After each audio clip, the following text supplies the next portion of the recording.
Welcome to MH education. दोस्तों, आज है 7 अप्रैल 2026 और हम लेकर आए हैं दैनिक करंट अफेयर्स, जो कि सभी प्रतियोगी परीक्षाओं के लिए महत्वपूर्ण है और खास करके हमने इनका विश्लेषण किया है, डिटेल में समझाया गया है। सो बिना किसी देरी के चलिए साथियों शुरुआत करते हैं। हमारा पहला प्रश्न है, हाल ही में विश्व स्वास्थ्य दिवस यानी वर्ल्ड हेल्थ डे जो है कब मनाया गया है? तो साथियों, ये मनाया गया है 7 अप्रैल को, यानी आज ही के दिन मनाया जा रहा है। 7 अप्रैल 1948 को डब्ल्यूएच की स्थापना हुई थी और इसी उपलक्ष्य में जो है यह दिवस मनाया जाता है। और अगर हम देखें तो together for health stand with science, इसका जो है थीम है।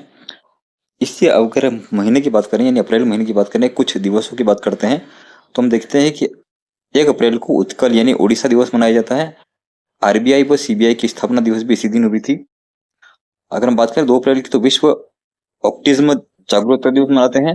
साथ ही में अगर हम बात करें 4 अप्रैल की, तो अंतर्राष्ट्रीय खदान जागरूकता दिवस मनाया जाता है और 5 अप्रैल को राष्ट्रीय समुद्री दिवस मनाया जाता है। ये भी आपको ध्यान में रखना है।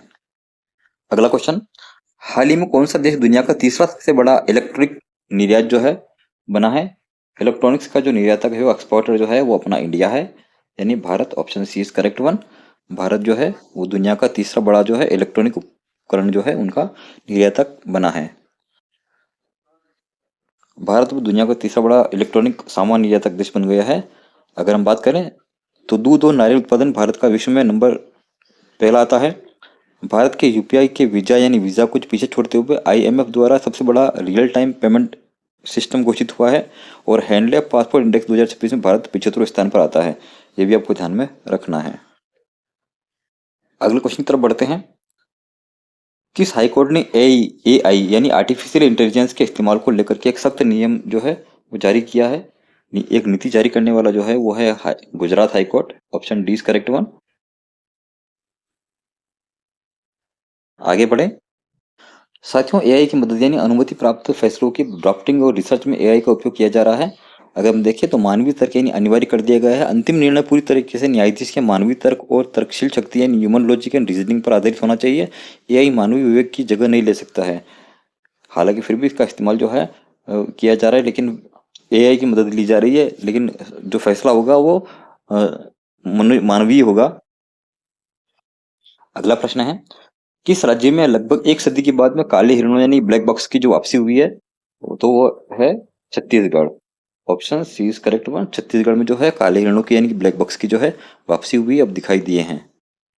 दोस्तों, करीबन 100 सालों के बाद में, एक सदी के बाद में जो है छत्तीसगढ़ में फिर से काले हिरण दिखे गए हैं। अगर हम देखें तो वर्तमान में छत्तीसगढ़ में लगभग 123 जो है काले हिरण मौजूद हैं और जो राज्य सरकार के संरक्षण के प्रयासों का परिणाम है। आप देखोगे छत्तीसगढ़ का नक्शा पास में बता रखा है हमने।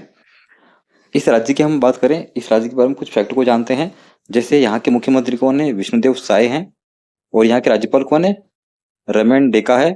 और यहाँ की यानी छत्तीसगढ़ की राजधानी क्या है? रायपुर है। अब रायपुर का नया नाम बदल क्या कर दिया गया? अटल नगर कर दिया गया। ये आपको ध्यान में रखना है साथी, बहुत इंपॉर्टेंट है। अगला क्वेश्चन देखते हैं, पहली बार वोट डालने वाले व्यक्ति को हलवा देने जैसी अनोखी पहल जो है किस राज्य ने शुरू की है? साथियों, ये भी बहुत बढ़िया कमाल की बात है कि जो कोई पहली बार मतलब वोट देने गया है उसको हलवा खिलाया जाएगा। तो ये केरल राज्य की पहल है साथियों, बहुत अच्छी बात है। लोकतंत्र का उत्सव यानी केरल चुनाव आयोग की अनोखी पहल है। कॉफी पर डिस्काउंट, मुफ्त बस यात्रा और हलवा वितरण इसमें किया जाता है। अगर आप देखोगे तो यहाँ पर केरल का एक नक्शा आप देख सकते हो। यहाँ के मुख्यमंत्री कौन है? साथियों, केरल के मुख्यमंत्री है पिनाराई विजयन है। यहाँ के राज्यपाल कौन है? राजेंद्र अर्लेकर है। अगर हम देखें तो केरल का वर्कला जो है ये भी काफी इंपॉर्टेंट साथियों, अभी जो चर्चा में छाया हुआ है, यानी इंपॉर्टेंट है। एग्जाम में प्रश्न ये पूछा जा सकता है कि केरल का वर्कला शहर जो है संयुक्त राष्ट्र की अपशिष्ट मुक्त यानी कि जीरो वेस्ट पहल में शामिल होने वाला पहला भारतीय शहर बन गया है। तो यहाँ से प्रश्न बन सकता है साथियों, बहुत इंपॉर्टेंट है, तो ध्यान रखिएगा। अगर अपन देखिएगा, हाल ही में देवनागरी लिपि में लिखी गई रामचरितमानस की लगभग 200 जो वर्ष पुरानी दुर्लभ पांडुलिपि यानी मैन्युस्क्रिप्ट जो है कहाँ मिली है? तो साथियों वो मिली है अयोध्या में। Option B is correct one. बहुत इंपॉर्टेंट साथियों, ये प्रश्न भी काफी इंपॉर्टेंट है, तो छपने लायक प्रश्न है, ध्यान दीजिएगा। अगला प्रश्न है, Asia squash federation world award 2026 में किस भारतीय खिलाड़ी ने mains player of the year इसका अवार्ड जीता है? तो वो जीतने वाला जो खिलाड़ी है उस खिलाड़ी का नाम है Abhay Singh. Option C is correct one. Men's player of the year Abhay Singh. Women's player of the year की बात करें तो अनाहत सिंह सर्वाधिक चर्चित भारतीय खिलाड़ी बन गए हैं।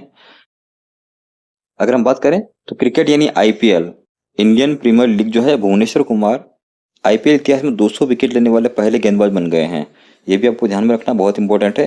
और साथ ही में अगर हम बात करें फुटबॉल श्रद्धांजलि की बात करें तो प्रसिद्ध फुटबॉल खिलाड़ी जो हैं गिलवसन संगमा जो है उनका हाल ही में निधन हो गया है।